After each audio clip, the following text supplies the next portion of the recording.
Penambahan lapangan kerja di Amerika Serikat selama Juni mendapat respons positif dari Presiden Joe Biden. The Labor Department reported that we added 372,000 jobs last month. 372,000. Here's why it's important. Our private sector has now recovered all of the jobs lost during the pandemic and added jobs on top of that. We have more Americans working today in the private sector than any day under my predecessor. More today than any time in American history. Sebelumnya, Gedung Putih juga menepis kekhawatiran bahwa AS sedang masuk resesi dengan mengacu pada data Biro Nasional Riset Ekonomi, sebuah lembaga bipartisan. The facts are this. We've averaged more than 400,000 jobs every month for the past, over the last 3 months. We've held steady that 3.6 of unemployment rate.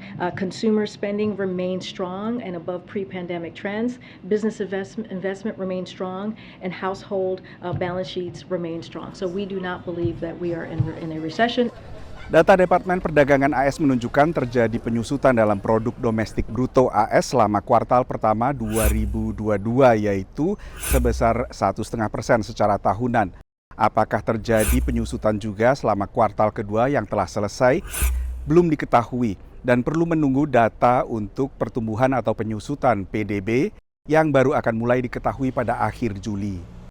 Analis mengakui masih ada indikator lainnya. The colloquial way of doing it, which is 2 negative quarters of GDP, are likely to happen. The question really comes down to, if it walks like a duck, quacks like a duck, and we don't call it a duck, is it a duck? It's a duck. And I think that's what you're going to get to in terms of this recession, no recession call. It feels like a recession. It's going to have impacts like a recession. It's a recession whether we call it or not.